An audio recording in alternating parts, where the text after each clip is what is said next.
इस कार्यक्रम के पुण्यार्चक हैं स्वर्गीय श्रीमान सेठ माणिकलाल उगरचंद शाह एवं स्वर्गीय श्रीमती विमल श्री माणिकलाल शाह की पुण्य स्मृति में पुत्र पुत्रवधू पौत्र पौत्री बेटी दामाद एवं समस्त शाह परिवार। ओम नमः सिद्धेभ्यः। नमः श्रीवर्धमानाय निर्धूतकलिलात्मने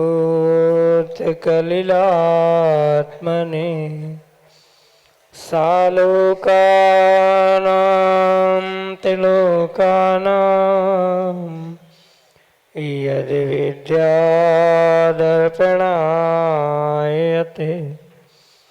यद्विद्यादर्पणायते।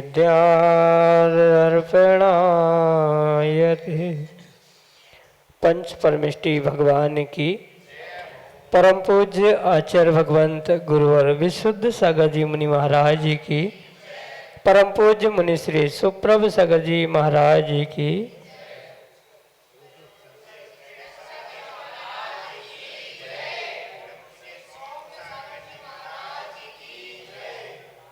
समीचीन विकल्प और उसका सम्यक समाधान। जिसके मन में विकल्प आता है वह व्यक्ति यही सोचता है कि मेरा विकल्प तो समीचीन है, लेकिन वास्तव में समीचीन विकल्प वही है जो हमारे आत्म कल्याण की ओर हमें उन्मुख कर दे। और उस विकल्प में जब समीचीनता आती है तो निश्चित वह हमारे कल्याण का मार्ग खोल देता है।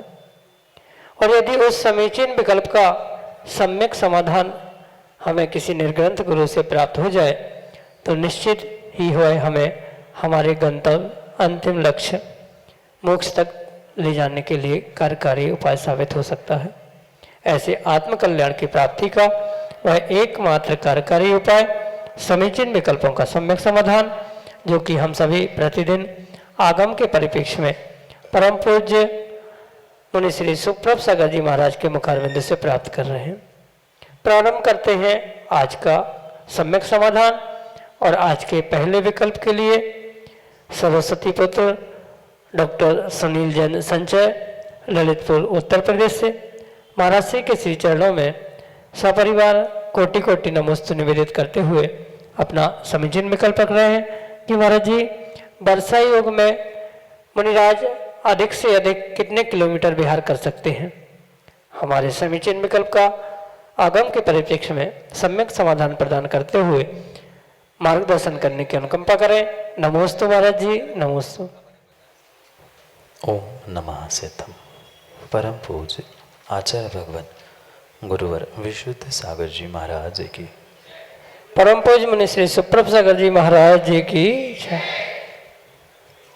मुनिराज जो वर्षायोग स्थापित करते वह परिपूर्ण रूप से अहिंसा के उद्देश्य से ही करते, पर अहिंसा मात्र पर जीवों की ही नहीं अपितु स्वद्रव्य स्वजीव की भी अहिंसा का ध्यान पूर्ण रूप से आगम में रखा है।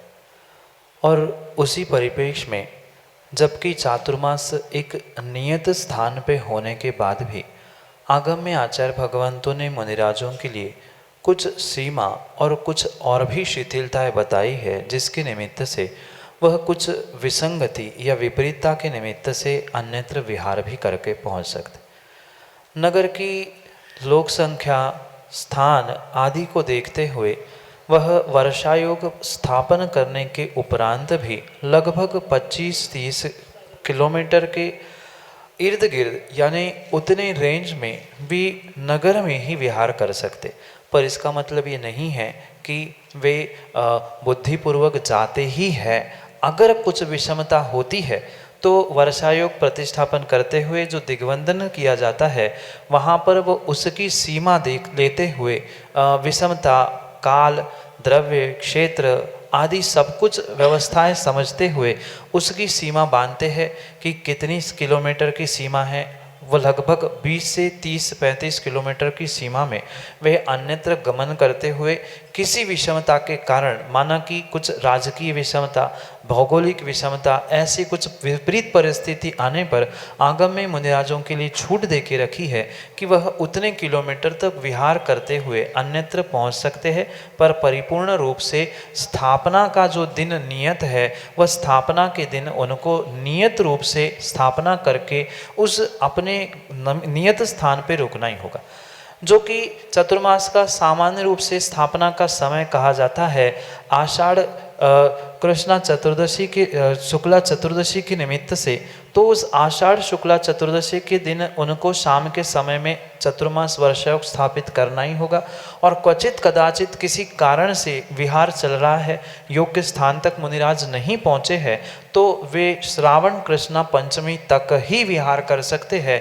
उसके बाद किसी भी प्रकार से वे गमन नहीं करते। श्रावण कृष्णा पंचमी ये 5 दिन एक्स्ट्रा एडिशनल के रूप में मिले हैं, उतने में वे जहाँ पहुँचेंगे वहाँ उनको नियम से स्थापना करनी होगी, अपने भक्तिपूर्वक वहाँ ही उनको विराजमान होना होगा।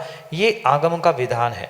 उसके उपरांत कुछ विषमता आने पर भी वे 25 किलोमीटर की 30 किलोमीटर की जो सीमा दिग्वंदना में स्थापना के दिन वे करते हैं, उतने में वे गमन कर सकते हैं। उसके अलावा भी नगर में अगर 4, 5, 6, 10 मंदिर है, तो उन मंदिरों में उस नगर के चातुर्मास में वे गमन करके पहुंच सकते हैं। माना कि किसी एक मंदिर में उन्होंने स्थापना की, कलश स्थापना हो या उनकी भक्तिपूर्वक स्थापना हुई, अन्यत्र उस नगर में जो 2, 4, 5 किलोमीटर की सीमा में जो भी मंदिर आते हैं, मंदिर की यात्रा करना, मंदिर तक जाना, वहाँ आहारचर्या करना या वहाँ धर्मोपदेश देने जाना, उसमें किसी भी प्रकार से बाधा नहीं है, क्योंकि चतुर्मास मात्र एक मंदिर, एक स्थान तक सीमित नहीं होता, वह पूरे शहर के लिए सीमित होता है। इसलिए उस पूरे शहर में वह जहाँ उनकी अनुकूलता, जहाँ साधना और तपस्या योग्य होती है, वहाँ तक वे जा सकते हैं। इसके अलावा भी तीसरा एक सिद्धांत या कारण आचार्य भगवान बताते हैं, बहुत अगर विषमता हो जाए, 25 किलोमीटर के बाद भी वह परिस्थिति नहीं सुधर पा रही है, तो 100-125 किलोमीटर और भी गमन करते हुए अन्यत्र पहुंचने की व्यवस्था वहां पर समझाई गई है। साथ में कहीं समाधि संलेखना हो रही है, तो उसके लिए उपदेश देने के लिए, उसके लिए मार्गदर्शन करने के लिए भी कोई सीमा बंधन रूप में स्वीकार नहीं की गई है। इन सभी कारणों को समझते हुए वर्षा योग के अंतर्गत उस समय समय पर द्रव्य, क्षेत्र, काल और भाव, इनकी परिस्थिति को बदलते हुए देखने में वो सीमा बढ़ती घटती आदि देखने में आई है। आगम ने उन मुनिराजों को स्वतंत्रता प्रदान की है, पर स्वच्छंदता से, अहिंसा से, परिपूर्ण रूप से उनको बांधते हुए ये सिद्धांत दिया है, ये व्यवस्था बनाई है, जो कि आपके लिए सम्यक समाधान से। श्रीमती अर्चना जैन, सागर, मध्य प्रदेश से अगले समीक्षण विकल्प के लिए ऑडियो मैसेज के रूप में हमारे सामने। मुनि श्री के चरणों में कोटि कोटि नमोस्तु नमोस्तु नमोस्तु। मुनिवर, आज स्वार्थपरकता यानी स्वार्थीपन प्रत्येक व्यक्तियों में आम है, किंतु आगम में स्वार्थीपन को कोई पाप या दोष के रूप में नहीं बताया गया। स्वार्थपरकता इतनी अधिक बढ़ती जा रही है कि लोगों में परस्परता एवं सहयोग की भावना कम होती जा रही है। ऐसी स्थिति में समरसता बनाने के लिए ऐसा क्या उपाय किया जाए कि स्वार्थपरकता लोग छोड़ पाएं और परस्पर सहयोग से जीवन बिता पाएं।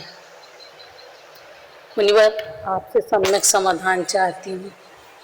नमोस्तु गुरुवर, नमोस्तु। माँ, ऐसा कहा नहीं जा सकता कि आगम में स्वार्थपने को किसी भी प्रकार से निर्दोष कहा।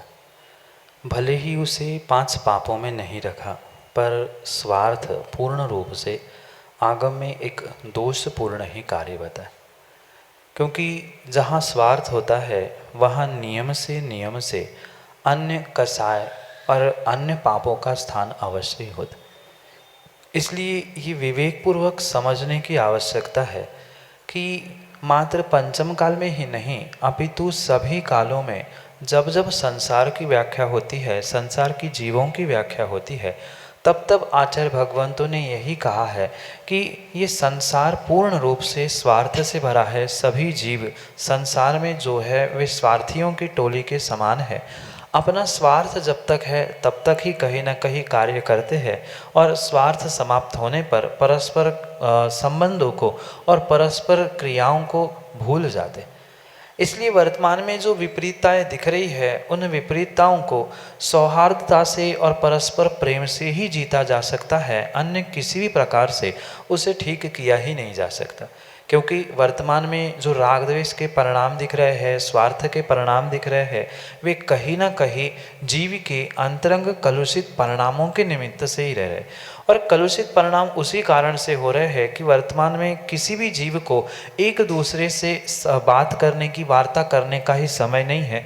भले ही वर्तमान में हर व्यक्ति टच कर रहा है, पर स्क्रीन को टच कर रहा है, पर एक दूसरे के परस्पर के टच में, संपर्क में वो बिल्कुल भी नहीं है। इसलिए वह टच स्क्रीन के मोबाइल के ज़माने में अगर व्यक्ति परस्पर में संबंधों में प्रेम से एक दूसरे से टच यानी परिपूर्ण रूप से संबंधित होते रहेगा, एक दूसरे से संवाद करता रहेगा, तो कभी भी ये भीतर की सौहार्दता, व्यवहारिकता दूर हो नहीं सकती। कहीं ना कहीं संबंधों में जो दरार आती है, कहीं ना कहीं सौहार्दता दूर होती है। जो भी विकल्प संबंधों में, रिश्तों में या घर परिवार में, समाज में भी होते हैं, उसके पीछे पूर्ण रूप से ये स्वार्थ का ही कारण होता है, अन्य कुछ भी नहीं। जहाँ स्वार्थ आड़े आता है वहाँ भाई बहन, माता पिता आदि के भी संबंध सहजता से टूटते हुए देखने में आते। इसलिए परस्पर में प्रेम बनाए रखने के लिए सबसे पहले हमें आपको उन जीवों के प्रति, यानी जितने भी संसार के जीव हैं उन सब जीवों के प्रति मैत्री भाव के परिणाम रखने की आवश्यकता है, जिसे आगम में आचार्य भगवंतों ने बहुत अच्छे से समझाने का प्रयास किया है। जैसे कई बार मेरी भावना में भी आप पढ़ते हैं कि मैत्री भाव जगत में मेरा, उन जीवों से, सब जीवों से नित्य रहे। तो गिने चुने जीवों पर मैत्री भाव की जगह सभी जीवों के ऊपर अगर मैत्री भाव रहेगा तो कभी भी किसी भी प्रकार से स्वार्थपना या वर्तमान में दिखने वाली विपरीतताएं सामने नहीं आ सकती। इसलिए विवेक पूर्वक सौहार्दता को प्राप्त करने के लिए परस्पर में प्रेम, परस्पर में मैत्री भाव, एक दूसरे की पूछताछ करना, संबंधों में आपस में परस्पर में संपर्क के साथ टच में रहना, यही सर्वश्रेष्ठ कारण है जिसके माध्यम से वर्तमान में भी और आने वाले समय में भी आप अपने संबंधों को स्वार्थ से दूर रख सकते हैं और अपने जीवन को, अपने परिवार, अपने समाज को अच्छा बना सकते हैं। यही आपके लिए सम्यक समाधान। पारस जैन विदिशा मध्य प्रदेश से अगले समीचीन विकल्प के लिए के चरणों में त्रिवार नमोस्तु। गुरुवर, मेरा प्रश्न है कि हमें बताया जाता है कि 84 लाख योनियां पार करने के बाद मनुष्य कुल प्राप्त होता है, तो कितने योनियां पार करने के बाद जैन कुल प्राप्त होता है? कृपया कर इसका सम्यक समाधान दें। ये जो आपने सुना है ये मात्र सुना हुआ ही है। वास्तविकता में इसे सैद्धांतिक पक्ष से आगम के अनुरूप समझने की आवश्यकता।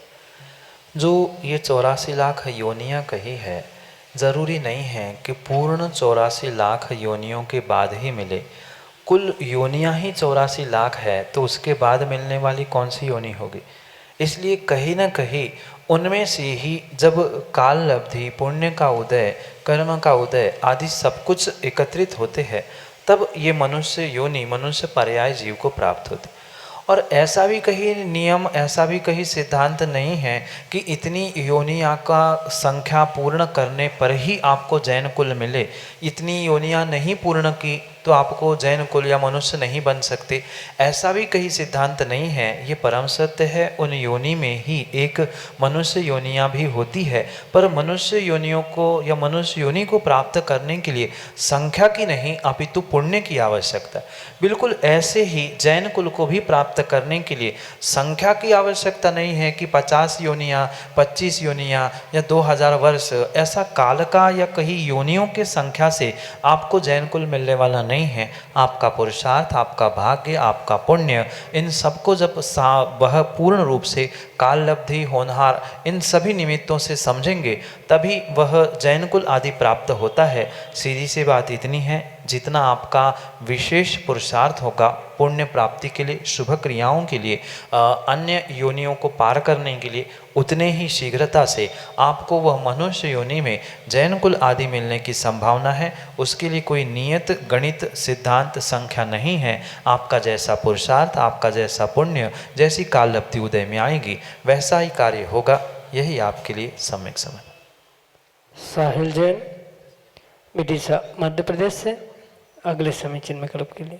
नमोस्तु महाराज श्री, नमोस्तु नमोस्तु नमोस्तु महाराज श्री। मेरा प्रश्न ये है कि चौके में महाराज जी को आहार देते समय सब गिरास चलाने के लिए इच्छुक रहते हैं और बाकी सब चलाने के लिए पीछे हट जाते हैं। क्या गिरास चलाने से ज़्यादा पुण्य मिलता है महाराज जी? नमोस्तु महाराज श्री। सबसे पहले तो दान को समझना होगा और दान की परिभाषा को समझना होगा। जिसने विधि पूर्वक अपने स्वयं के द्रव्य को बनाया है और स्वयं के द्रव्य को ही निर्ग्रंथ के हाथ पे रखा है, वही वास्तव में दान होता है। दूसरे किसी के चौके में जाकर वहाँ की सामग्री उठाकर मात्र मन शुद्धि, वचन शुद्धि आदि बोलकर मुनिराज के हाथ पर ग्रास रखना या आहार रखना, ये किसी भी प्रकार से दान का स्वरूप नहीं है। हाँ, मुनिराजों की वैयावृत्ति, उनके निरंतर आहार हो, इन भावनाओं से शोधन करना आदि आदि कार्य का आपको पुण्य मिल सकता है, पर दान का पुण्य तभी मिलेगा जब आप अपने स्वयं के द्रव्य का ही दान करोगे। पर इसका मतलब ये भी नहीं है कि मुनिराज आहार करते समय क्या ले रहे हैं इसका विवेक ना रखते हुए हम सामग्री ले आए हैं सो हम ही चलाएं, उसका विवेक ना रखते हुए भी कार्य किया जा रहा है, तो वो भी विवेक शून्य कार्य आपके लिए पुण्य देने वाला नहीं हो सकता। इसलिए ये बहुत अच्छे से समझने की आवश्यकता है कि जो आहार दान है वह किसी भी प्रकार से एक प्रकार का नहीं होता। जैसे आगम में 4 प्रकार के आहार का व्याख्यान आता है, खाद्य, पेय, लेय और स्वाद। इन चारों प्रकार का दान ही मुनिराजों के अंजलि में देना, यह आहार दान के ही अंतर्गत आता है। विशेष करके ये वही परिस्थितियाँ आती है या तभी ये समझ में आता है जब व्यक्ति कहीं दूसरी जगह पहुंचता है आहार देने के लिए, क्योंकि स्वयं के घर में जब आहार हो ही रहे हैं वह तो उसका पुण्य है। स्वाभाविक बात है, आपका ही द्रव्य लग रहा था, भले ही आप अपने हाथ से दो या नहीं दो, पर जो नहीं दे पा रहा है उनको ये बहुत सारा विकल्प होता है कि हम रोटी के ग्रास को ही रखना चाहते हैं। मैं ये पूछना चाहता हूँ, बाकी सामग्री भी रोटी के ग्रास के समान पेट के अंदर ही जाती है, तो जो सामग्री हमें देने के लिए मिले हमें उसको देने से अपने भावों को शुद्ध रखना होगा। क्योंकि भले ही आप मन शुद्धि, वचन शुद्धि, काय शुद्धि कह रहे हैं, पर रोटी के ग्रास देने के लिए लड़ रहे हैं, पहले मैं दूंगा तू दूंगा इसलिए लड़ रहे हैं, तो आपके पास मन की शुद्धि नहीं बची, और मन की शुद्धि नहीं है तो बाकी कोई भी शुद्धि काम की नहीं। जैसे मैं अभी कह रहा था 4 प्रकार के आहार होते हैं, वह खाद्य, रोटी, सब्जी, दाल आदि ये खाद्य में आते हैं। उसके अलावा पानी, दूध, शरबत आदि ये जो कुछ भी तरल पदार्थ है वे पेय में आते हैं। जो स्वाद है, इलायची आदि ये स्वाद के अंतर्गत आता है। और लेय यानी जो चाटने योग्य सामग्री होती है, रबड़ी आदि, चटनी आदि, तो उसको लेय के अंतर्गत स्वीकार किया। जब ये चारों सामग्री आहार ही है तो चाहे आपने 1 गिलास पानी दिया हो, चाहे रोटी का कौर रखा हो या सब्जी या अन्य कोई भी सामग्री रखी हो, आपका तो पुण्य बराबर ही लगने वाला था अगर आपके भाव सम्यक है तो। अगर वह ग्रास देते हुए भी या अन्य सामग्री देते हुए भी आपके भीतर विकल्प है कि ऐसा क्यों और वैसा क्यों, तो आपने पुण्य की जगह वहाँ पूर्ण रूप से पाप ही किया है। इसलिए ये विवेक का कार्य करने की आवश्यकता है। मात्र रोटी का कौर, रोटी का ग्रास देने से ही पुण्य नहीं लगता, अपितु स्वयं के द्रव्य की सामग्री का ही दान करने से पुण्य लगेगा। दूसरे के चौके में चाहे आप जाके पानी दे दो, चाहे हाथ लगा लो या कोई भी सामग्री दे दो, वह उसका पुण्य आपको नहीं अपितु जिसका द्रव्य है उसको ही लगेगा। इसलिए आप पानी देने की अनुमोदना करो या कोई भी सामग्री देने की अनुमोदना करो, ये विवेक पूर्वक आपको पुण्य पाप आदि को समझ समझना होगा, किसी भी प्रकार से खाद्य सामग्री यानी खाद्य आहार दिलाने से देने से विशेष पुण्य नहीं मिलता। समान रूप से चारों आहार कहे गए और सर्वोत्कृष्ट पुण्य अपने द्रव्य से शुभ भावों से दिया गया दान ही सर्वोत्कृष्ट है। अन्य किसी भी प्रकार से दान पुण्य देने वाला, विशेष पुण्य देने वाला नहीं हो सकता। इसलिए ये विकल्प छोड़कर हम उत्कृष्ट भावों के साथ जिस प्रकार का दान, यानी कुछ सामग्री नहीं है तो स्वयं के घर से पानी भी ले जाकर अगर दान कर रहे हैं तो वह आपका उत्कृष्ट दान होगा। दूसरे के घर में लड़के रोटी के टुकड़े देने की अपेक्षा से यही आपके लिए सम्यक समझ। मयूर जैन, अध्यक्ष बाजपूज युवा मंडल, विदिशा मध्य प्रदेश से, अगले समीचीन विकल्प के लिए। मुनिश्री के चरणों में त्रैबार नमोस्तु नमोस्तु नमोस्तु। महाराज जी, शांति धारा क्रिया के दौरान श्री जी के मस्तक से धारा करना चाहिए या किसी विशेष मंत्रों में यंत्र जी पर भी धारा करना चाहिए? कृपया सम्यक समाधान करें। मयूर भाई, मैं कई बार इस बात को कह चुका हूँ कि चाहे अभिषेक हो, शांति धारा हो, पूजन हो, ये एक श्रावक की पद्धति है, क्रिया है, जिसके माध्यम से जीव शुभ क्रियाओं के माध्यम से, शुभ भावों के माध्यम से पुण्य अर्जन करना चाहता। और किसी भी प्रकार से इन क्रियाओं को लेकर हमारे भीतर या समाज में कोई संकल्प विकल्प हो रहा है, अशुभ परिणाम हो रहे हैं, तो पूर्ण रूप से वे संक्लेश परिणाम आपको पाप रूप ही फलीभूत होने वाले। इसलिए इन क्रियाओं में उलझने से अलावा अगर हम भावों की विशुद्धि पर जोर दें और उसके साथ क्रियाओं को समझें, उन क्रियाओं के पीछे के कारणों को समझें, तो वह विशेष फलदायी आपके लिए हो सकता है। यहाँ तो हम श्री जी के ऊपर शांति धारा कर रहे हैं या माना कि यंत्र पे भी ऊपर कर रहे हैं, पर भीतर ही शांति धारण नहीं है, तो शांति धारा किस मतलब की, किस काम की? शांति धारा के साथ भीतर शांति धारण भी होना ये बहुत आवश्यक थी। उत्कृष्ट बात तो यही थी कि शांति धारा जो होती है वह भगवान के अभिषेक के उपरांत भगवान पर ही करनी चाहिए, पर क्वचित कदाचित कहीं मंत्र के द्वारा यंत्रों पर भी की जा रही है तो उसमें दोष नहीं है। कई स्थानों में ये भी कहा जाता है कि श्री जी के मस्तिष्क पर नहीं, उनके चरणों पे शांति धारा करो, चरणों पे नहीं, यंत्र जी पे करो। तो यंत्र अभिषेक के तो भिन्न मंत्र आगम में प्राप्त होते हैं, तो उसके द्वारा यंत्र अभिषेक करें और शांति धारा भगवान के मस्तिष्क पर, चरणों पर हमें जहाँ अनुकूलता लगे वहाँ करे, किसी प्रकार से दोष नहीं है। क्वचित कदाचित यंत्र पर भी कोई कर दे तो उसमें भी कोई पाप पड़ने वाला नहीं है, पर ये ध्यान रखे कि जो शांति धारा अभिषेक मुख्य रूप से होता है वो भगवान की प्रतिमा का ही होता है। अन्यत्र मंत्रों के द्वारा यंत्राभिषेक भी लिखा गया है, वहाँ उसका प्रयोग करते हुए वो कार्य करे, पर करने वाले को कहीं भी पाप नहीं लग रहा। भावों की विशुद्धि के साथ चाहे भगवान के मस्तिष्क पे, भगवान के चरणों पे या उस यंत्र जी पर भी करे, दोष किंचित भी नहीं है। पर अधिक से विशेष फलम, अधिक करने पर, विशेष करने पर विशेष फल मिलता है। विशेष मंत्रों के साथ विशेष स्थान पे करोगे तो विशेष फलदायी होगा। यही आपके लिए सम्यक समझ। श्रीमती शिल्पी जैन, विदिशा मध्य प्रदेश से, अगले समीचीन विकल्प के लिए। जी नमोस्तु महाराज जी, नमोस्तु महाराज जी। क्या मोबाइल पर जिनवाणी शास्त्र पढ़ना सही है या गलत? नमोस्तु महाराज जी। जिनवाणी शास्त्र पढ़ने के लिए, माना के लिए कोई ग्रंथ, पुस्तक, किताब हमारे सामने नहीं है और वही मोबाइल में PDF के माध्यम में उपलब्ध है, तो उसे शुद्धिपूर्वक पढ़ने में किसी भी प्रकार से दोष नहीं। क्योंकि जैसे कागज़ों पे लिखी हुई द्रव्य जिनवाणी होती है, वैसे ही ई फॉर्म में, इलेक्ट्रॉनिक फॉर्म में वह मोबाइल में भी जिनवाणी होती है, उसे पढ़ने में दोष नहीं है। पर ये बात अवश्य ध्यान रखें, अशुद्धि के दिनों में, जैसे सूतक पातक आदि के दिनों में, उन्हीं मोबाइल को स्पर्श करते हुए जिनवाणी पढ़ना उचित नहीं है। पर सामान्य रूप से जब कोई सूतक पातक अशुद्धि नहीं है, उन दिनों में आप मोबाइल के माध्यम से भी विवेक पूर्वक जिनवाणी शास्त्र पढ़ सकते। माना कि पैरों में जूते चप्पल पहने हैं, आप कहीं चलते जा रहे हैं, कहीं अशुद्ध स्थान पे बैठे हैं, वहाँ पर आप जिनवाणी या मोबाइल खोलकर जिनवाणी शास्त्र का पठन कर रहे हो, कुछ उच्चारण कर रहे हो, तो ये तो कार्य गलत है। शुद्धि का ध्यान रखते हुए अगर आप मोबाइल में भी जिनवाणी शास्त्र, आगम, भक्तांबर आदि पढ़ रहे हैं तो उसके किसी भी प्रकार से दोष नहीं है। पर ये पुनः ध्यान रखें, जितनी द्रव्य शुद्धि का ध्यान रखा जाता है उतनी ही भाव शुद्धि और स्वयं की वस्त्रों की, स्थान की, काल की, सबकी शुद्धि पूर्वक ही उस मोबाइल के माध्यम से आप जिनवाणी शास्त्र पढ़ ले, उसमें कोई भी दोष नहीं है। उस दोष से बचने के लिए आपको अपने शरीर के मतलब वस्त्रों की शुद्धि, स्थान की शुद्धि, कभी वस्त्र शुद्ध नहीं है, कभी स्थान शुद्ध नहीं है, तो ऐसे समय में भले ही वो मोबाइल में है पर किसी भी प्रकार से मोबाइल में उसे खोलकर पढ़ने की आवश्यकता नहीं, क्योंकि जब भी आप वह ग्रंथ या कोई जिनवाणी खोलोगे आपको हाथ से टच करना पड़ेगा, फिर उसे खोलना पड़ेगा, उसे आगे पीछे करना पड़ेगा।